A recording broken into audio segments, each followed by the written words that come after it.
नमस्कार, मेरे YouTube channel पे आप सभी का फिर से स्वागत है। आज हम फिर से 10 क्वेश्चन पे डिस्कशन करने वाले हैं।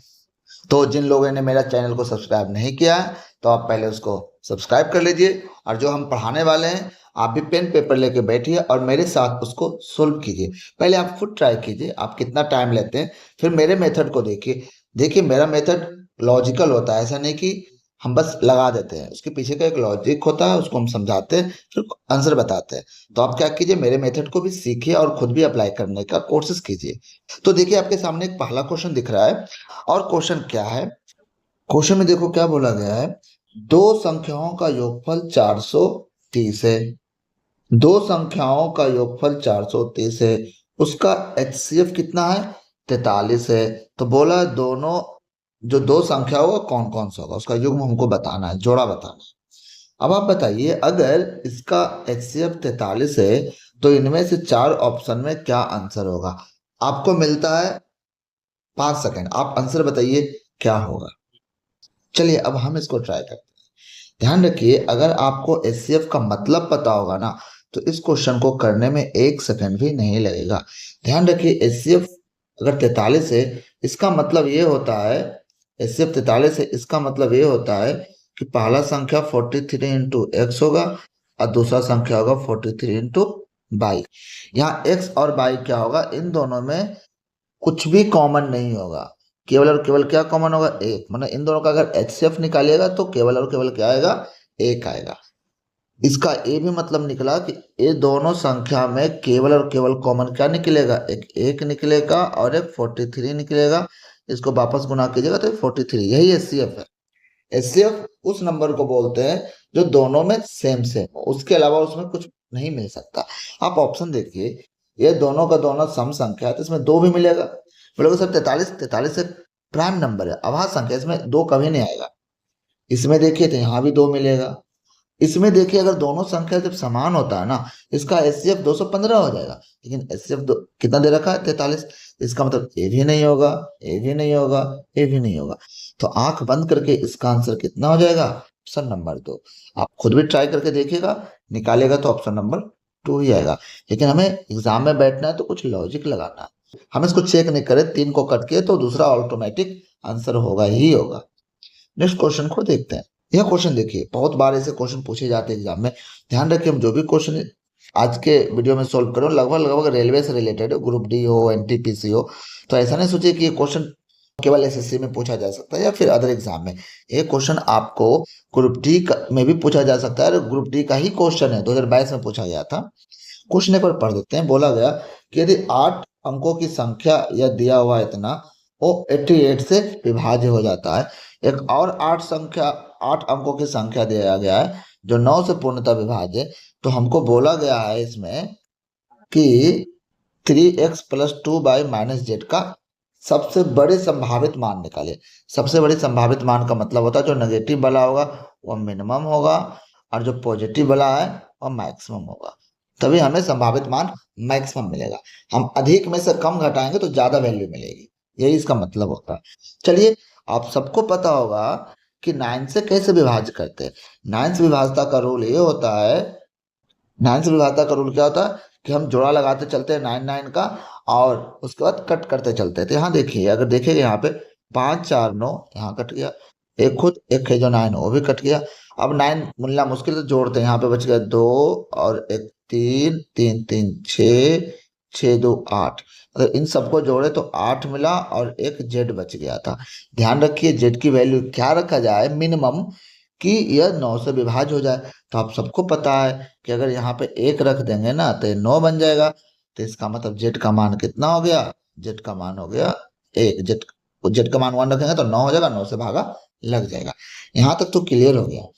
अब आप इसमें देखिए, 88 से विभाज्यता का मतलब होता है यह संख्या 8 से भी कटेगी और 11 से, क्योंकि इसका 88 का मतलब होता है 8 गुना 11। अब 8 के विभाज्यता का नियम क्या बोलता है? 8 के विभाज्यता का नियम ये बोलता है कि आप लास्ट के 3 डिजिट देखिए। लास्ट के 3 डिजिट कितना हमारे पास? 9 है, यहाँ बाई है और 4 है।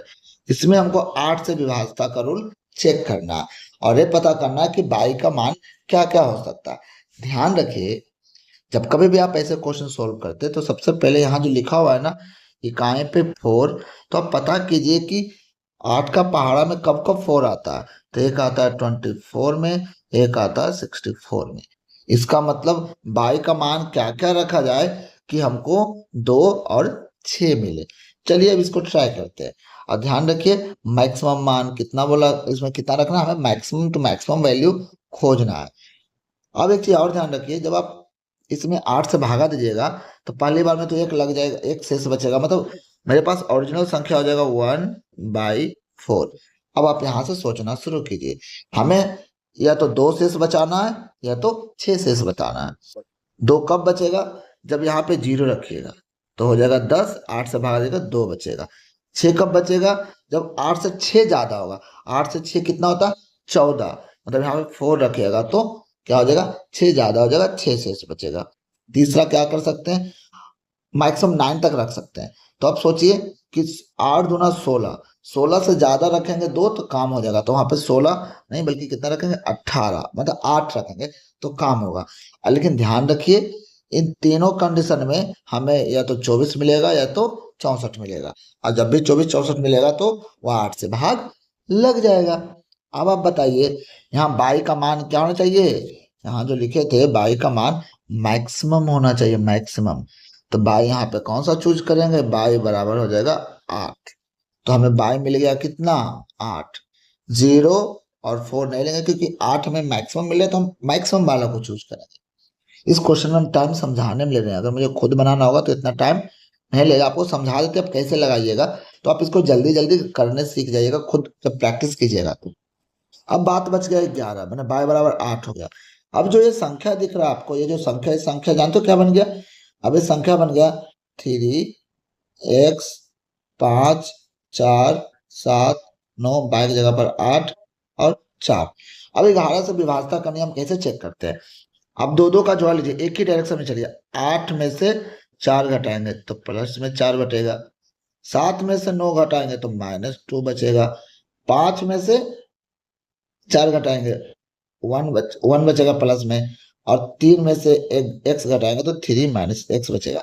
किसी एक डायरेक्शन में आप ऐसे भी लेकर चल सकते हो, 4 में से 8, 9 में से 7, 4 में से 5, x में से 3, किसी एक डायरेक्शन को फॉलो कीजिए। और भी अलग अलग तरीके होते हैं 11 की विभाजता का, लेकिन यहाँ पे यही लगेगा ज्यादा अच्छा है। अब आप यहाँ पे देखिए क्या हो जाएगा, 4 हो जाएगा, यहाँ पे हो जाएगा, एक कटेगा तो हो जाएगा यहाँ पे 2, आप इसको जोड़िएगा तो हो जाएगा 4 2 6, 6 - x। अब आप बताइए x का वैल्यू क्या रखिएगा कि वह 11 से कट जाए। तो मैक्सिमम आप तो 9 रख सकते हो, तो देखिए घटाइएगा तो -3 बचेगा, नहीं कभी खत्म होगा। यहाँ रखिए 6, 6 रखने का मतलब क्या होगा, 6 + 6 - 0 आ जाएगा, और 0 सभी संख्या से कटता है, इसका मतलब x बराबर कितना आ जाएगा, x बराबर आ जाएगा 6। अब हमारा काम हो गया, अब हम इस इक्वेशन में इसको रखने वाले हैं। अब आप बताइए यहाँ पे क्या हो जाएगा, 3 × x बराबर 6 प्लस 2 × y बराबर 8 और -z, z की जगह पे 1। ध्यान रखिए आप क्वेश्चन सोल्व करने से पहले, आप जब कभी भी क्वेश्चन सोल्व कीजिए तो आप एक बार ऑप्शन जरूर देखिए। ऑप्शन में देखिए सारे यूनिट डिजिट अलग अलग है, हाँ यहाँ 5 5 सेम है, हो सकता है दिक्कत, लेकिन अगर 3 अलग अलग हो ना तो आप यूनिट डिजिट से काम चला लीजिए, या फिर इसको जोड़िए, कितना हो जाएगा 18 + 16 - 1, तो यहाँ पे कितना हो जाएगा, ये हो जाएगा जोड़ के इसको यहाँ कट कीजिएगा, ये हो जाएगा 15, हमारा आंसर कितना हो जाएगा 33। ऐसे भी हो जाएगा, आप यूनिट डिजिट से करते तो भी आंसर होता। हमारा आंसर कौन सा हो जाएगा, ऑप्शन नंबर 2। क्वेश्चन में थोड़ा कैलकुलेटिव होता है, अगर और कुछ पूछता तो हो सकता हम शॉर्टकट लगाते, लेकिन हमें तो जब तक x y z का मान नहीं निकालेंगे तब तक हम इसको सोल्व नहीं कर पाएंगे। चलिए नेक्स्ट क्वेश्चन को देखते हैं। अब इजी क्वेश्चन भी होगा, यहाँ पे आप ऑप्शन को देख के भी दिमाग लगा सकते हैं, यहाँ पे नहीं लगा सकते थे। अब देखिए ऐसे क्वेश्चन आप बहुत बार सुने होंगे कि ये जो दिया गया है ना भिन्न, इसको आरोही क्रम में अवरोही क्रम में कौन बड़ा कौन छोटा, ये क्वेश्चन हमेशा पूछा जाता है। लेकिन मेरा ऐसा मानना है कि आप इसमें दिमाग मत लगाइए, आप ऑप्शन से चलिए, ज्यादा इजी है। ऑप्शन को काटना सीखिए, दो दो दो पहले चेक कर लीजिए कौन कौन कटेगा। ध्यान दे, देखिए यहाँ पे क्रॉस मल्टीप्लाई करते हैं, 5 1 5 और 3 दूना 6, मतलब ये आगे बढ़ सकते हैं इस पहले, अभी आगे देखेंगे। इसको देखिए 3 दूना 6 और 5, मतलब ऊपर जो आएगा वैल्यू उससे बड़ा छोटा करेंगे। यहाँ 5 आया, यहाँ 6 आया, लेकिन हमको क्या बढ़ते क्रम ए होना चाहिए छोटा, ए होना चाहिए बड़ा। मतलब ए अब आगे चेक करने लायक है ही नहीं। यहाँ देखिए 5 या 15, 6 एकम 6, माने आगे वाला बड़ा है पीछे वाला छोटा है, ये भी गलत है। यहाँ देखिए यहाँ आएगा 5 एकम 5, 8 3 दूनी 6, मतलब हाँ ठीक, इसको भी आगे चेक कर सकते हैं। दो ऑप्शन पहले कट कर लिए फटाक से। अब यहाँ आगे कंटिन्यूस चेक कर सकते हैं। इसको देखिए 7 दूनी 14, 6 चौक 20, हाँ बड़ा है पीछे वाला। 5 चौक 20, 7 या 21, हाँ बड़ा है। मतलब जैसे जैसे आगे बढ़े वो बड़ा मिलते जा रहा है। छोटिया छोटिया 18, 5 5 25, हाँ मतलब ये बढ़ते हुए क्रम में। इसका मतलब आंसर हमारा कौन सा हो जाएगा? Option number A. लोग इसमें लघुत्तम निकालते हैं, नहीं निकालना है लघुत्तम। आप ऑप्शन दिया, ऑप्शन से चेक कर लीजिए, बहुत जल्दी चेक हो जाता है। अब नेक्स्ट क्वेश्चन देखते हैं, और आप भी कुछ ट्राई कीजिए, आप भी बनाने की कोशिश कीजिए मेरे बनाने से पहले। अब देखिए ये क्वेश्चन ग्रुप डी में पूछा गया है, ध्यान रखिए क्वेश्चन ग्रुप डी में पूछा गया है। ऑप्शन देख के नहीं ले रहा कि इजी। ऑप्शन जो चारों पूछा कितना छोटा पूछा, इसका मतलब क्या हो गया कि आप इस क्वेश्चन को इजी तरीके से कर सकते हैं। आप करिएगा कैसे वो देखिए। सबसे पहले आप नीचे देखिए, यहाँ देखिए जो लिखा हुआ है ना नीचे, इधर और इधर सेम लिखा हुआ, आप ध्यान से देखिए। Cos cos cos cos cot, इधर cos cos cos cos cot. इसका मतलब हो गया कि नीचे तो सेम है, तो लघुत्तम लेंगे तो नीचे सेम आ जाएगा, ऊपर वाला आपस में जुट जाएगा। इतना क्लियर हो गया। लेकिन इसका मान निकालता, मान देखिए जब स्क्वायर हो ना, जब कभी भी स्क्वायर यहाँ पे स्क्वायर होना चाहिए, तब एक कंडीशन लागू होगा। तो आपको जोड़ा लगाना है, तो इसको 70 बनाना है। 20 किसके साथ जुटेगा? 70 के साथ, कितना बन जाएगा? 1। 40 जुटेगा 50 के साथ, कितना बन जाएगा? 1 प्लस 1 हो गया। और अब बच गया कौन सा? कोस 45। कॉट 45 क्या होता है? 1। नीचे कितना जाएगा जोड़ के? 3। मतलब नीचे का लघुत्तम 3 आएगा, ये तो पता चल गया। तो ऑप्शन नंबर ए और ऑप्शन नंबर ए दोनों खत्म हो गया। अब दो ही ऑप्शन मेरे पास बचता है। जब ऊपर जोड़िएगा तो ये टोटल जुट जाएगा आपस में, क्योंकि नीचे लघुत्तम सेम हो गया।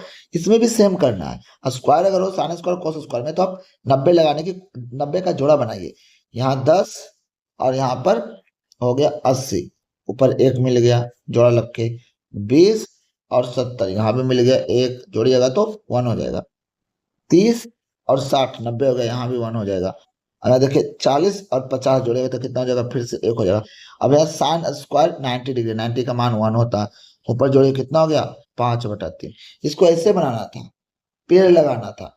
आंसर कौन सा हो जाएगा? Option number 2। इसमें क्या क्या फॉर्मूला लगा, तो ध्यान रखिए इसमें फॉर्मूला जो लगा है और लगा है cos 90 डिग्री माइनस थीटा बराबर होता है साइन थीटा। इसलिए जोड़ा लगाए थे, कब कब हमको 90 मिलता है। और दूसरा लगा है साइन 90 माइनस थीटा बराबर कॉस थीटा। और जो तीसरा ये दोनों यूज हुआ, उसको कन्वर्ट करें, लेकिन इतना करेंगे ना, हम बस जोड़ा लगाते गए, 90 का काम हो गया। और जो तीसरा लगा वो sine square theta plus cos square theta बराबर क्या होता है? 1 होता है। क्लियर?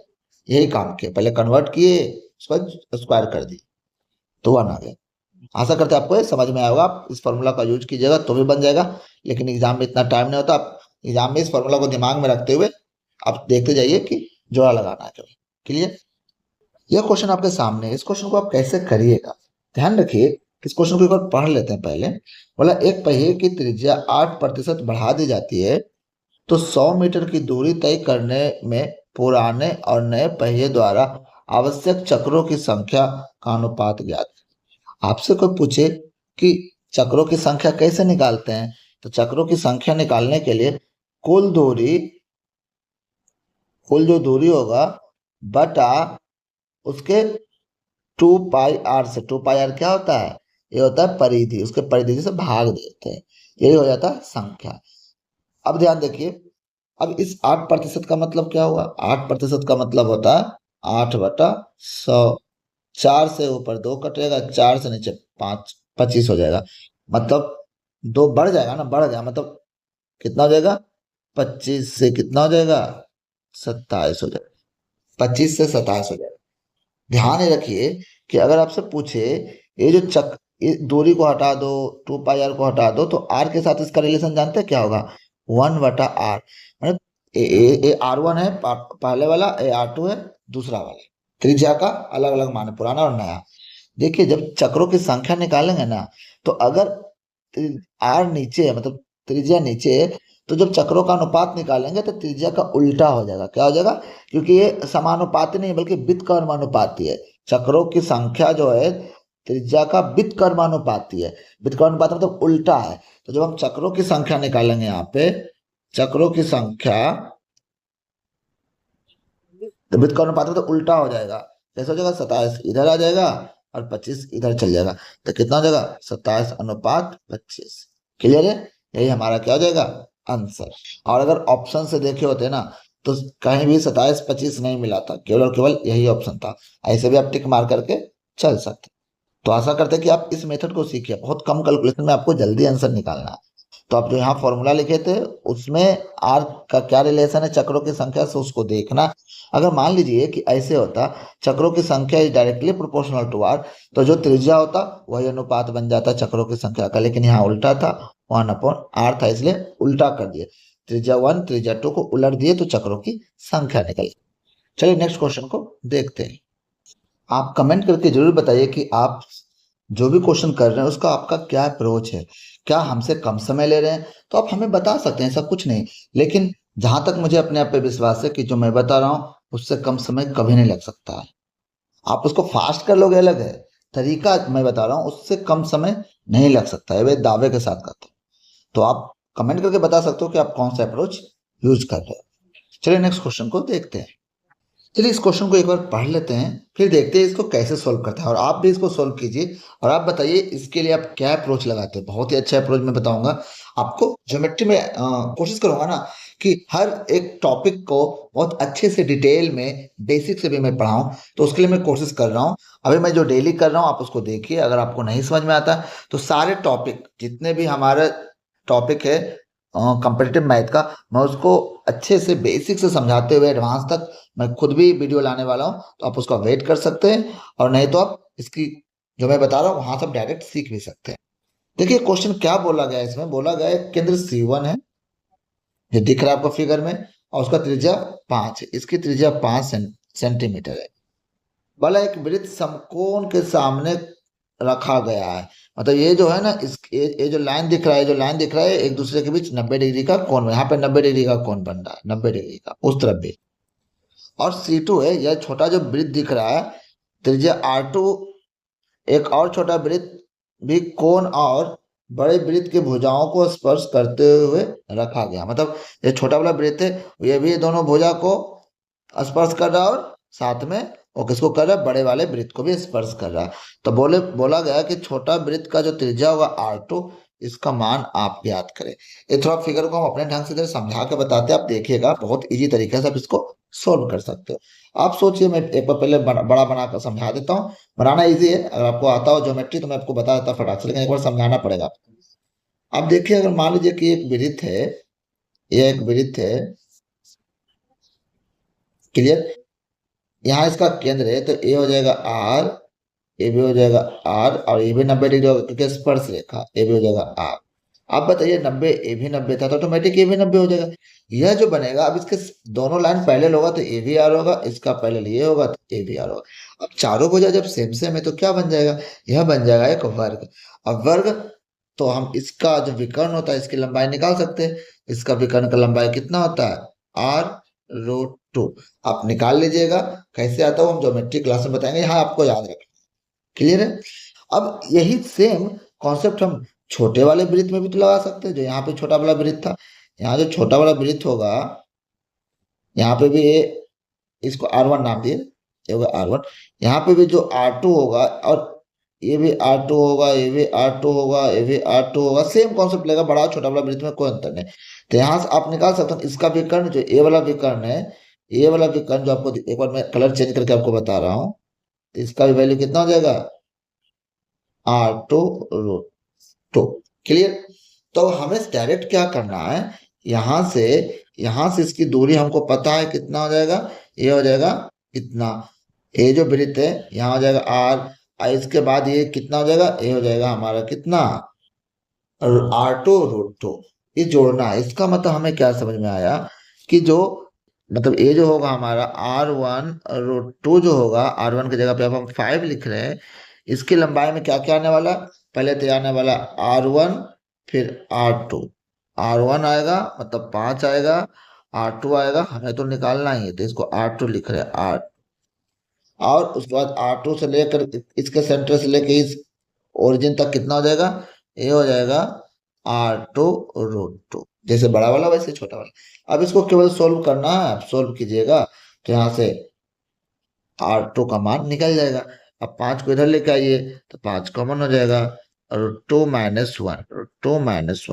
यहाँ क्या हो जाएगा, R2 कॉमन लीजिए तो हो जाएगा √2 + 1, इधर भागा आएगा तो ये क्या हो जाएगा, √2 + 1। अब इसका प्रमेयीकरण कर देंगे, ऊपर नीचे किससे गुना कर देंगे, √2 - 1, √2 - 1 से गुना कर देंगे, और नीचे कितना हो जाएगा, नीचे सोल्व करोगे तो कितना वैल्यू आ जाएगा, इसको सोल्व करोगे तो आएगा 1, मतलब नीचे से कोई मतलब अब नहीं रहा।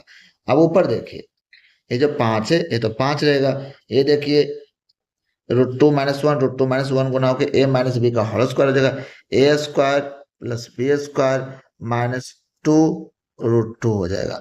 मतलब इतना तो क्लियर हो गया, यहाँ पे आ जाएगा 5, यहाँ आ जाएगा 3 - 2√2, ये किसका मान हो जाएगा, ये हो जाएगा R2 का मान। ऑप्शन में देखिए कौन सा आपको मिल रहा है, ऑप्शन नंबर आपको मिल रहा है कौन सा, 3। तो यहाँ ध्यान रखिए आपका जो कॉन्सेप्ट था ना, कि जब जब कोई वृत्त यहाँ 90 डिग्री और इस पर टच कर रहा हो, इसका मतलब उसके सेंटर से इसकी दूरी जो होगा वो कुछ और नहीं, एक वर्ग का विकर्ण होगा, और कितना हो जाएगा, R√2। ये 2 बार लगाया, एक बार बड़ा वृत्त में भी लगाया, एक बार छोटा वृत्त में लगाया। क्लियर हो गया ना, उसी के कॉन्सेप्ट को यूज करके यहाँ तक। चलिए आशा करते हैं आपको, मतलब हम बता रहे हैं इसलिए थोड़ा समय लग रहा है, अगर आपको ज्योमेट्री पता होता तो हम सीधे वैल्यू लिख सकते थे। क्लियर है, हमें थोड़ा बहुत समझाना भी पड़ेगा ना, तभी तो आपको समझ में आएगा कि हम क्या कर रहे हैं। हमें केवल बनाना होता तो हम इतना नहीं कर रहे होते। आप हमें कमेंट करके जरूर बताइए कि आपने इसका वैल्यू निकाल पाया कि नहीं निकाल पाया, और अगर निकाला तो क्या अप्रोच लगा है। क्लियर, अगला क्वेश्चन देखते हैं। यह क्वेश्चन देखिए, आपको अगर कोई बोले इस क्वेश्चन को बनाने में कितना समय लगेगा, तो मैं बोला विद इन 2-3 सेकेंड में काम हो जाएगा। बोलोगे ऐसे कैसे होगा, आप इसको सोचिए तो। अब आप सोचिए, ये क्या दिया हुआ है, यह एक इक्वेशन दिया हुआ है। ध्यान रखिए, जब भी हम इक्वेशन वाला देखते हैं तो उसमें ध्यान नहीं रखते हैं कि इक्वेशन इतना बड़ा है और आंसर देखिए छोटा है। इसका मतलब क्या है ना, जब आप कभी भी इक्वेशन सोल्व कीजिए तो किसी एक डेटा को ना आप जीरो मान सकते हैं, लेकिन कब मानेंगे, यहाँ 2 वेरिएबल है, इक्वेशन एक है, तो आप एक को जीरो मान सकते हो। अगर एक इक्वेशन में 3 वेरिएबल होगा तो हम 2 को कुछ भी मान सकते हैं, मतलब यहाँ जीरो मानने से जीरो बोल रहे कुछ भी मान सकते हैं। लेकिन कैलकुलेशन कब सही होता है, जब जीरो मानते हैं। तो यहाँ पे बाई को क्या मान लेंगे, जीरो। जैसे आप जीरो कीजिएगा तो जगह 0 0 0 0। अब आप बताइए यहाँ से कितना निकलेगा, 16x², यहाँ से कितना निकलेगा, 25x², और यहाँ कितना हो जाएगा, 4×16x²। अब आप इसको जोड़िए फटाक से, तो एक चीज तो समझ में आ गया, जब जोड़िएगा इसको तो हो जाएगा 16×32 32, और हो जाएगा 57। जोड़ के कितना जाएगा, इसको जोड़ेगा तो हो जाएगा 57x²। अब यहाँ से ऑप्शन कटना शुरू हो जाएगा, नेगेटिव तो आया नहीं, ये ऑप्शन जाएगा, नेगेटिव तो आया नहीं, ये ऑप्शन जाएगा, और नेगेटिव और 58 तो आया नहीं, ये ऑप्शन जाएगा। हमारा आंसर कौन सा हो जाएगा, हमारा आंसर सीधे सीधे कौन सा आ गया, ऑप्शन नंबर है। ज्यादा दिमाग नहीं लगाना था। आप बोलोगे सर आपने x बराबर 0 क्यों नहीं किया, तो x बराबर 0 इसलिए नहीं किया क्योंकि y बराबर यहाँ 16 यहाँ 16, दो ऑप्शन आ रहा था तो हमको थोड़ा मुश्किल कर देता वहां पे करने में, हमें फिर से x को चेक करना। क्लियर है, तो इसमें कुछ नहीं किए। अगर फंसते, अगर आप ऐसे क्वेश्चन में फंसते तो एक बार x जीरो करके x निकाल, एक बार y जीरो करके x निकाल लिए, एक बार x जीरो करके आप y का मान निकालते, जिसमें मैच कर जाता वो हमारा क्या हो जाता, आंसर। कितना इजी तरीके से इसको सोल्व किए। आप इसको कोई बिना फॉर्मूला, बोल रहे ना कि मैं जब पढ़ाऊंगा तो फॉर्मूला याद होना चाहिए, नहीं बोलता हूँ, लेकिन आपको फॉर्मूला का यूज नहीं करना पड़ेगा, बहुत कम ही जगह पे आपको यूज करना पड़ेगा। आप कमेंट करके बताइए आप इसको कैसे सोल्व किया, हमको पता है जो लोग इस कॉन्सेप्ट को नहीं जानते होंगे वो क्या करेंगे, पूरा फॉर्मूला पे फॉर्मूला लगा रहे हैं। क्लियर है, जैसे 57x² निकला, देखिए किसी में 57x² पॉजिटिव में नहीं है, तो हमारा पहला नंबर ऑप्शन हो गया। हम बाइक के बारे में सोचे भी नहीं। कोई पूछेगा सर बाइक कैसे निकालते हैं, तो एक बार समझा देते, देखिए बाइक कैसे निकालते हैं। जब हम बाइक निकालने जाते तो उस समय क्या करते, उस समय एक्स को जीरो करते। जब आप एक्स को जीरो करते ये भी जीरो होता है, ये भी जीरो होता है, ये भी जीरो होता है, ये भी जीरो होता है। यहाँ बाइक कितना आता है, यहाँ आता है 25/² पॉजिटिव हो जाएगा क्योंकि स्क्वायर है। यहाँ कितना हो जाएगा, 16/²। यहाँ गुणा करते तो माइनस माइनस 25 कितना हो जाता, -25/²। देखिए ये जो प्लस वाला और माइनस वाला कट जाता, आंसर कितना था 16/²। देखिए सेम है ना यहाँ पे, तो ऐसे कर लेते हैं। एक्स का मान निकालना है तो बाई को जीरो कर दो, बाई का मान निकालना है तो एक्स को जीरो कर दो। क्लियर है? चलिए नेक्स्ट क्वेश्चन को देखते हैं क्या होगा। अब यहाँ देखिए इसको आप कैसे अप्लाई कीजिएगा। रेशियो का क्वेश्चन आपको रेशियो के हिसाब से ही बनाना चाहिए, तो ज्यादा अच्छा है। क्वेश्चन एक बार पढ़ लेते हैं हम लोग। बोल रहा है दो दोस्त अनुज और मैथ्यू की मासिक आय का अनुपात, इनकम का अनुपात कितना है 5:7। ये हो गया अनुज और ये हो गया मैथ्यू। उनमें से प्रत्येक हर महीने 10,000 रुपये बचा लेता है। हर महीने 10,000 रुपये दोनों बचाता, दोनों को दोनों 10,000 बचाता। उनके व्यय का अनुपात जो एक्सपेंडिचर है वो है 2:3। क्लियर? तो बोल रहा है अनुज की आय बताओ। अब एक चीज बताओ भाई, दोनों सेम रुपया बचाता है, तो कमा रहा है 5 और गवा रहा है 2, तो कितना का अंतर है यहाँ पे 3 का अंतर है। यहाँ पे कितना का अंतर है, यहाँ पे 4 का अंतर है। ये तो गलत बात है। अगर दोनों सेम रुपया बचा रहा है तो अनुपात में भी दोनों मान हमेशा बराबर आना चाहिए। बराबर नहीं तो इसको बराबर करेंगे, अभी बराबर नहीं इसको बराबर करते हैं। कैसे बराबर करते हैं देखिए, जब बराबर करना हो तो इन दोनों का अंतर कितना है, इन दोनों का अंतर हो जाएगा, इन दोनों का अंतर कितना हो जाएगा, ये हो जाएगा हमारे 2। इन दोनों का अंतर कितना हो जाएगा, ये हो जाएगा 1। अब ये इस 1 से यहाँ मल्टीप्लाई कर देंगे और इस 2 से यहाँ मल्टीप्लाई, यहाँ मतलब दोनों में मल्टीप्लाई करेंगे, दोनों इक्वेशन में यहाँ 2 से मल्टीप्लाई करेंगे और यहाँ 1 से मल्टीप्लाई करेंगे। जब 1 से मल्टीप्लाई करेंगे तो कोई फर्क पड़ेगा नहीं, हमारा कितना हो जाएगा, या ज्यों का त्यों रह जाएगा। और जब इसको 2 से मल्टीप्लाई करोगे तो 2 हो जाएगा 4 और 3 हो जाएगा 6। अब ध्यान से देखिए आप इस इक्वेशन को, तो वह कमाता था 5 रुपया और 4 रुपया गवा देता था, खर्च करता था, 1 रुपया वो बचा लेता था। 7 रुपया कमाता था, 6 रुपया गवाता था, तो कितना बचा लेता था, ये भी 1। अब दोनों हो गया बराबर। अब आप देखिए दोनों 1 रुपया बचा रहा है, इस 1 की वैल्यू कितनी दे रखी है 10,000। हमसे किसकी मान पूछा है, अनुज के इनकम का, तो इस 5 की वैल्यू कितनी हो जाएगी 50,000। ऑप्शन नंबर कौन सा हो जाएगा, ऑप्शन नंबर हमारा हो जाएगा 3। क्लियर? आप रेशियो को रेशियो के जैसे बनाइए। ये जो वैल्यू दे रखा था ना बराबर, ये हमें बता गया कि दोनों रेशियो का जो डिफरेंस होगा ना वो समान होना चाहिए। चलिए नेक्स्ट क्वेश्चन को देखते हैं। चलिए इस क्वेश्चन को एक बार पढ़ के देखते हैं। क्वेश्चन में बोला गया है कि ABC ने एक व्यवसाय शुरू किया। उन्होंने क्रमशः 6 महीने, 12 महीने और 14 महीने तक साझेदारी की। यदि उनका लाभ क्रमशः 5:4:7 के अनुपात में है तो उनके संबंधित निवेश का अनुपात क्या होगा। ध्यान रखिए हमें यहाँ दे रखा है टाइम, ये दे रखा है टाइम और ये दे रखा है लाभ। ध्यान रखिए लाभ का जो मान कैसे निकालते हैं, लाभ बराबर होता है टाइम इनटू इन्वेस्टमेंट, मतलब निवेश, कितना निवेश किया। तो अब ये ध्यान रखिए हमें टाइम का अनुपात दे रखा है, कितना दे रखा है, तो टाइम कितना दे रखा है, सॉरी 6 महीना, 12 महीना और 14 महीना। पहले इसको 2 से काट लेते हैं, मतलब ओरिजिनल में लिखा हुआ है 3 अनुपात में हो जाएगा 6, 2 से काट रहे हैं तो ये हो जाएगा 7। और जो लाभ है मतलब प्रॉफिट है, उसका अनुपात क्वेश्चन में कितना दे रखा है 5:4:7। अब आपको ये बताना है कि इन्वेस्टमेंट का अनुपात क्या होगा। तो आपको कुछ नहीं करना, ध्यान रखिए जब आपके पास ऑप्शन हो ना तो प्लीज आप ऑप्शन से चलिए। ये टाइम तो दिया हुआ है, इसमें हमको किससे गुना करना पड़ेगा, आई से। 3 × आई बराबर लाभ बन जाएगा। तो आई मतलब इन्वेस्टमेंट, निवेश। अब ऑप्शन से चलेंगे, कैसे सोचेंगे वो बता रहे हैं आपको। अब सोचिए ये जो 3 है ना, इसमें किससे मल्टीप्लाई करें कि क्या बन जाए 5 बन जाए। तो ऑटोमेटिक है 3 को 5 तो नहीं बना सकते, सीधे 5 से ही गुना कर देते हैं। अब ऑप्शन में देखिए कि कहीं पे 5 वाला ऑप्शन है, ऑप्शन नंबर 1 आंसर यही सही होगा। अगर और कहीं पे 5 होता ना शुरू में तो हम उसको चेक करते, लेकिन 1 है तो हमारा आंसर यही होगा। अगर हम एग्जाम में होते तो टिक करके आगे बढ़ जाते, इससे ज्यादा करने की जरूरत नहीं है। लेकिन हम आपको यहाँ पढ़ा रहे हैं तो आपको थोड़ा सा दिखाते कैसे होगा। अब आप क्या कीजिए, जो आई को ए हमारा आई हो जाएगा इन्वेस्टमेंट का अनुपात, मतलब यहाँ पे क्या हो जाएगा टाइम इंटू 3 × आई। आई यहाँ पे ऑप्शन से क्या हो जाएगा 5 × 2 × 3। ध्यान रखिए हम ऑप्शन से लिख रहे हैं, ऑप्शन नंबर 1 से लिख रहे हैं, कहाँ से आया बाद में मत पूछिएगा।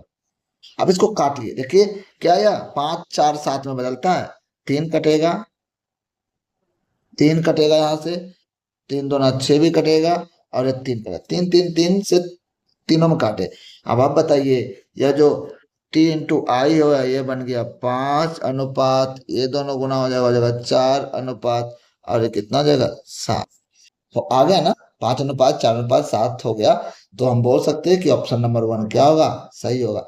आप क्या कीजिए, जब कभी भी आप क्वेश्चन को सोल्व कीजिए तो प्लीज सबसे पहले आप ऑप्शन देख लीजिए, जल्दी से 1 सेकंड में आप ऑप्शन देखिए क्या है, और आप जो सोच रहे हो क्या वो ऑप्शन से जल्दी हो सकता है, अगर हो सकता है तो ऑप्शन यूज कीजिए। तो चलिए नेक्स्ट क्वेश्चन को देखते हैं। आज का लास्ट क्वेश्चन है, एक बार पहले क्वेश्चन को पढ़ते हैं फिर इसको सोल्व करते हैं, देखते हैं आप क्या अप्रोच लगाते हो। ये सारे के सारे एक क्वेश्चन पूछा गया ग्रुप डी में 2022 में। बोल रहा है एक्स और वाई सोने और प्लेटिनम के दो मिश्र धातु हैं, जो धातुओं को क्रमशः 5:2 और 5:7 के अनुपात में मिलाकर तैयार किया गया है। यदि हम मिश्र धातुओं की समान मात्रा को पिघलाकर तीसरा मिश्र धातु जेड बनाते हैं तो जेड में सोने की मात्रा और प्लेटिनम की मात्रा का अनुपात क्या होगा। क्लियर, देखिए दो है, एक एक्स है और एक वाई है, इसमें कितना अनुपात है 5:2, इसमें कितना अनुपात है 5:7। ये हो गया हमारा गोल्ड और ये हो गया प्लेटिनम। बोलोगे दोनों का समान मात्रा मिलाएगा, समान मात्रा को मिलाकर बनाया गया है। लेकिन अब ध्यान से देखिए, इसका टोटल मात्रा कितना हो जाएगा जोड़ेगा तो 7, इसका टोटल मात्रा कितना हो जाएगा जोड़ेगा तो हो जाएगा 12। लेकिन मात्रा तो दोनों का बराबर, तो पहले बराबर कर लेंगे। कैसे करेंगे, इसको 12 से गुना कर देंगे, इसको 7 से गुना करेंगे, तो दोनों में से धातु का मात्रा क्वांटिटी बराबर हो जाएगा। अब जब गुना करेंगे तो नया जो अनुपात बनेगा वो कितना बनेगा, 12 से गुना कीजिए, 12 पचे 60, 12 दूने 24, यहाँ 7 से गुना होगा, 7 पचे 35, और कितना हो जाएगा यहाँ पे 7×7=49। अब दोनों के मात्रा समान, इसको जोड़ के देखिए, ए हो जाएगा कितना, जोड़ के हो जाएगा 84, इसको भी जोड़ेगा तो हो जाएगा 84। अब दोनों को मिलाया गया तो सोने और प्लेटिनम का अनुपात, अब दोनों को जोड़ दीजिए, ये हो जाएगा 5, ये हो जाएगा 9, 95 दिख रहा है किसी में, 2 ऑप्शन में दिख रहा है तो एक और बार इसको भी जोड़ना पड़ेगा। ये हो गया 3 और 6 1 7 हो गया 73। कौन सा ऑप्शन में आ रहा है, हमारा ऑप्शन नंबर हो गया 3। ध्यान रखिए इसमें करना कुछ नहीं था, इसमें पहले दोनों के मात्रा को बराबर करना था और फिर दोनों को आपस में जोड़ देना था। गोल्ड गोल्ड के साथ, ये हो गया था हमारा गोल्ड और ये हो गया था हमारा प्लेटिनम, गोल्ड गोल्ड के साथ जुट गया, प्लेटिनम प्लेटिनम के साथ, जो नया जेड बना ये हमारा जेड हो गया। इसमें सोने और प्लेटिनम का अनुपात 95:73 होगा। आशा करते कि आप मेरे अप्रोच को समझे होंगे। आने वाले वीडियोस में हम और भी अलग तरह के क्वेश्चन लाने वाले हैं, जहां और ऐसा इजी क्वेश्चन नहीं कि बस फॉर्मूला लगाओ बन जाएगा, उसमें आपको थोड़ा बहुत दिमाग लगाना पड़ेगा। तो आप कैसे उसको जल्दी करते हो, कौन सा मेथड यूज करते हो, सारे आने वाले वीडियो हम धीरे धीरे सब कुछ डिस्कस करेंगे। तो आप मेरे चैनल को सब्सक्राइब कर लीजिए और अपने दोस्तों तक इसको जरूर पहुंचाइए। तो मिलते हैं नेक्स्ट वीडियो में। तो आप क्या कीजिए, बहुत सारे क्वेश्चन का प्रैक्टिस कीजिए और जो भी हम बताते हैं उस अप्रोच को आप भी लगाना सीखिए। मिलते हैं नेक्स्ट वीडियो में, तब तक के लिए धन्यवाद।